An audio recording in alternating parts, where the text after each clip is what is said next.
लखीमपुर हिंसा केस में गृह राज्य मंत्री अजय मिश्र के बेटे आशीष मिश्र को हाईकोर्ट से जमानत मिल गई है और हाईकोर्ट की लखनऊ बेंच ने आशीष मिश्र को जमानत दी है, लेकिन अभी आशीष के जेल से रिहा होने का रास्ता साफ नहीं है। आशीष की रिहाई के लिए अभी और वक्त लग सकता है। बेल ऑर्डर में धारा 302 और 120B का जिक्र नहीं है, जिसकी वजह से रिहाई में देरी होगी। आज आशीष के वकील बेल ऑर्डर करेक्शन की अर्जी डालेंगे और बेल ऑर्डर खारिज करने के लिए पीड़ित पक्ष भी अर्जी डालेगा। तो अभी भी आशीष मिश्र की रिहाई पर पेच फंसा हुआ है और पीड़ित पक्ष की तरफ से भी अर्जी डाली जाएगी, याचिका डाली जाएगी कि बेल कैसे खारिज हो जाए। लेकिन लखीमपुर हिंसा आरोपी आशीष को जमानत मिली है। बेल ऑर्डर में कुछ त्रुटियां हैं। लखीमपुर हिंसा के आरोपी आशीष मिश्र को बेल मिलने के बाद यूपी की सियासत में वार पलटवार भी लगातार तेज है। सुहेलदेव भारतीय समाज पार्टी के राष्ट्रीय अध्यक्ष ओपी राजभर ने आशीष मिश्र की बेल को लेकर न्यायपालिका को भी सवालों के घेरे में खड़ा कर दिया है। ओपी राजभर ने कहा, बीजेपी के इशारे पर 10 लोगों की हत्या के जिम्मेदार आशीष मिश्र को कोर्ट ने बेल दे दी। ये सब कुछ बीजेपी का राजनीतिक स्टंट है। इलेक्शन से ठीक पहले आशीष मिश्र का बेल दिलाकर बीजेपी ने ब्राह्मणों को खुश करने की कोशिश की है। बस वही बात है कि केंद्रीय गृह राज्य मंत्री का बेटा होने के नाते उनको बेल मिली है और कोई बात नहीं है। और भारतीय जनता पार्टी एक एक वोट ये जान चुकी है कि हम चुनाव हार रहे हैं, तो एक एक वोट जुटाने के लिए भारतीय जनता पार्टी लगी हुई है कि एक से एक ब्राह्मण चेहरा ले आए, लेकिन कोई हल नहीं निकला। तो अब जमानत करा करके ब्राह्मण समाज को संदेश दे रहे हैं कि देखो, हम ब्राह्मण समाज के बेटे को बेल दिला दिए।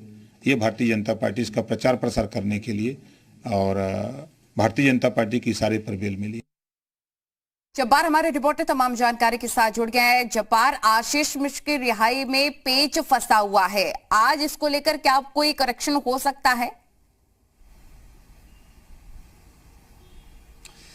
देखिए, अहम यह नहीं है कि रिहाई में पेश फंसा, अहम यह है कि क्या उनकी जमानत को खारिज किया जाएगा अदालत से, क्योंकि कहा यह जा रहा है दूसरे पक्ष की तरफ से कि जमानत को खारिज करने के लिए एक अर्जी लगाई जाएगी। ये कुछ टेक्निकल एरर है जिसकी बुनियाद पर उनको, चूंकि जमानत हो चुकी है इलाहाबाद हाईकोर्ट के लखनऊ बेंच से, इसलिए जमानत होने के बाद में रिहाई 1 दिन में हो, 2 दिन में हो, 4 दिन में, उससे फर्क नहीं पड़ता है। टेक्निकल एरर हुई थी, कुछ क्लैरिकल एरर हुई थी। उस जमानत की उस ऑर्डर पर कुछ धाराएं ऐड नहीं की गई थी। कहा यह जा रहा है, जो कि आशीष मिश्रा की तरफ से वकील है, कि आज उसमें करेक्शन के लिए अर्जी लगाई जाएगी। तो अहम यह नहीं कि रिहाई 1 दिन, 2 दिन, 3 दिन, 4 दिन में कम हो जाएगी, क्योंकि रिहाई के ऑर्डर तो आ चुके हैं, जमानत तो हो चुकी है।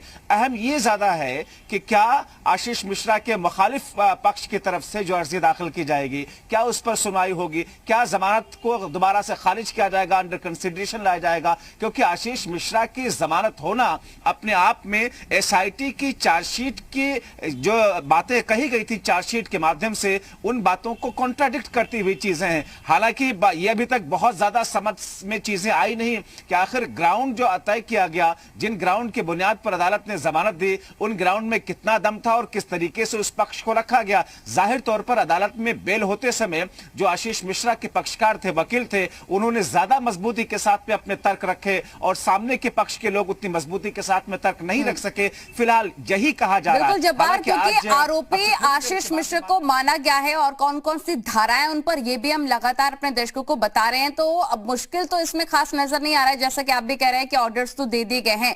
लेकिन बड़ा सवाल ये भी है कि इलेक्शन के बीच में ऐसा, जैसे कि ओपी राजभर भी कह रहे थे कि ब्राह्मणों को खुश करने की कोशिश।